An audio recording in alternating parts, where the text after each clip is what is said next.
Hi everyone! Ako pala si Nandi Salas, isang OFW sa Croatia. So ngayong ang video, mag-share ako sa inyo bago ako napunta dito sa Croatia. So ako pala yung nagtrabaho dati sa Pilipinas. Nang first ko ng trabaho sa fast food is Jollibee. So ayun, pagkatapos nun tuloy-tuloy na yung trabaho ko. Natanggap ako sa Saudi Arabia before 2011. So doon ako yung first ko na abroad. So 2 years lang ako doon. So saglit lang pala ako doon kasi nga nagka-problema yung visa ko at saka yung ID ko, kasi sa visa ko is construction.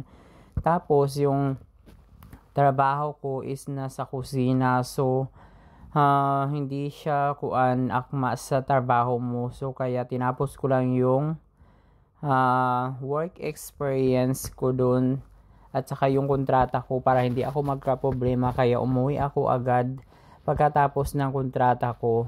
So 2012 siya natapos. So 2010 to 2012 pala yun. Pagkatapos noon is hindi muna ako nag-apply papuntang abroad. Kasi nga pero pinagsisihan ko yun na decision ko.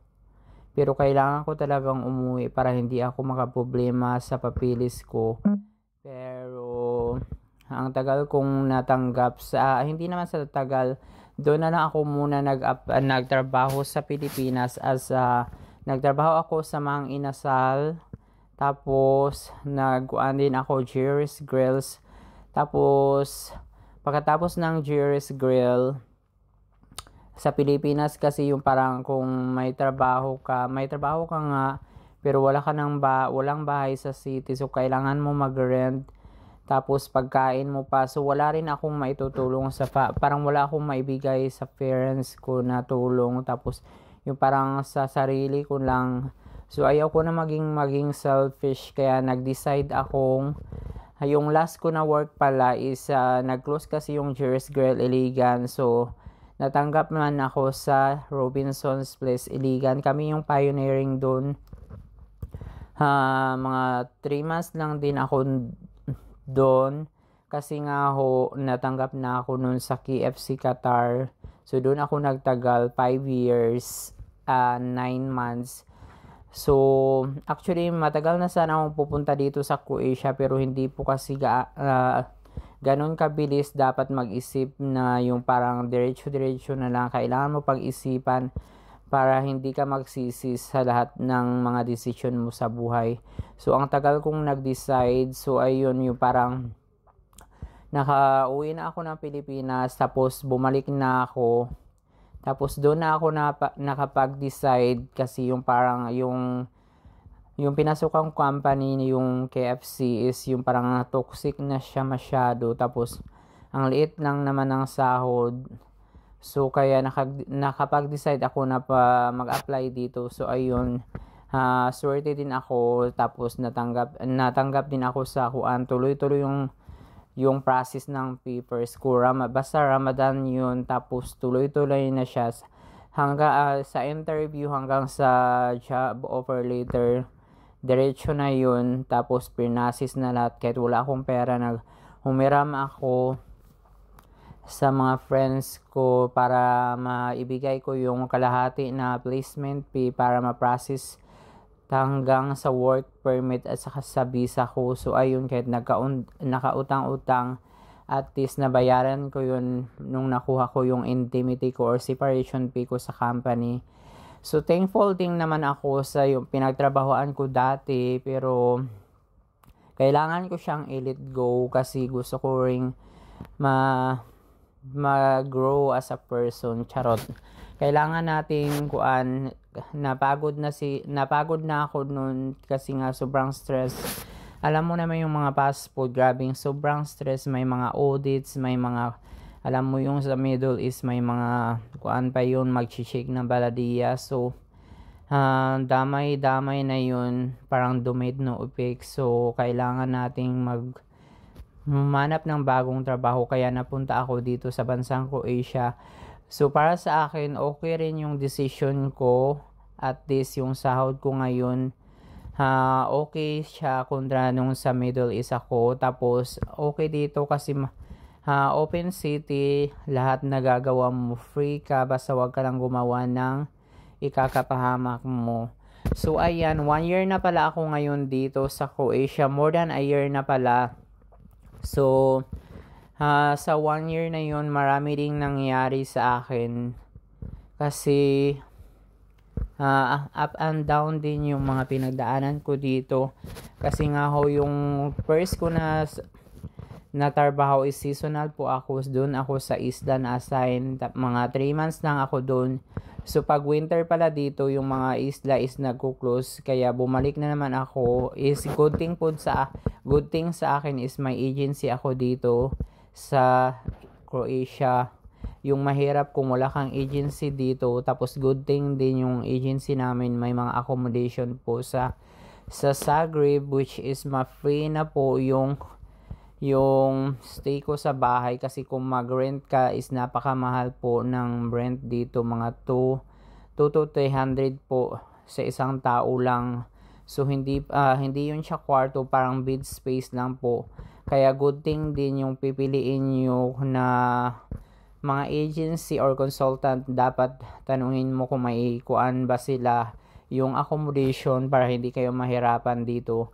Tapos ngayon, after 1 year na nag-decide yung hotel na i-absorb kami. So yan yung abangan nyo na mga i-share ko pa sa inyo kung paano ako naging long term or na-absorb sa isang pinagtrabahoan ko ngayon. Bali, ako pala isang cross country. So, galing po ako ng Qatar. So, sa Qatar na ako nag-apply. Kontra kasi pag sa Pilipinas, bihira lang po yung papuntang Europe. Tapos, sobrang mahal talaga. So, unlike ngayon, so maraming nagbubukas na pinto papuntang bansang Croatia. Kasi nga ho, nag-open na rin sila sa mga foreigners. Kagaya ng mga Pilipino, may mga Bangladesh na rin dito, Nepal, Sri Lanka. Basta marami na rin dito. So naglipatan na lahat yung mga nasa Middle East na punta dito sa Europe kasi gusto na nilang mag-Europe. Pero para sa akin, okay na rin dito.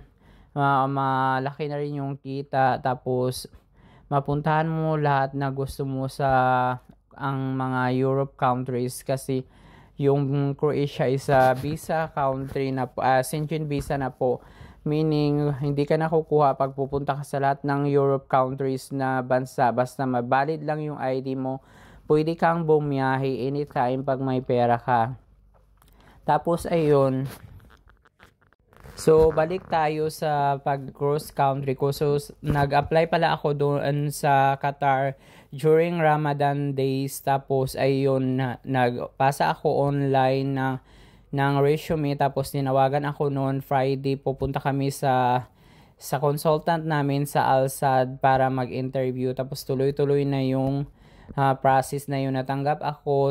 Pag uwi ko, may result na natanggap na daw ako, may job offer na agad-agad. Tapos pinabalik na kami ng opisina para magbayad ng kalahati para ma-process yung working permit ko. So nagbayad na ako ng kalahati. Pagkatapos nun, after that, yung process pala ng working permit is isang buwan lang, lumabas na. So ngayon, dito sa bansang Croatia is 3 to 6 months na po yung working permit. Bihira lang po yung 1 month na lalabas na yung working permit mo. So pagkatapos nun, dumating ng working permit ko, nag-apply na naman ako ng visa ko.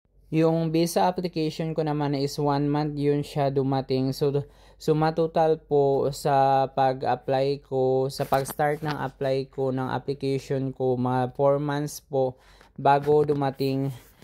Naging kompleto na po lahat ng mga papers ko, dumating na yung visa ko doon sa Qatar. So pagkuha pala ng kuan doon, first pala na pag-apply mo is kukuha ka niya ng police clearance. So yung ma-share ko sa inyo yung galing po ng Qatar. So, kukuha tayo ng police clearance pala niyan online via Meet Trash po. Doon ka mag-request, tapos mag-request ka doon ng police clearance going to Croatia para maghanap ka ng trabaho. Tapos doon mo siya bayaran kung wala ka namang debit card, pupunta ka lang ng typing center para doon ka magbayad. So 10 real lang yung bayad ko. Tapos pinasis na nila. So antayin mo lang yun mga 3 days na ready to pick up na yung police clearance mo. So pinick up ko pala yung yung police clearance doon sa police station sa Salwa Road, Doha, Qatar. Pagkatapos nun, nakuha ko na siya. Pumunta naman ako sa Mopad, tapos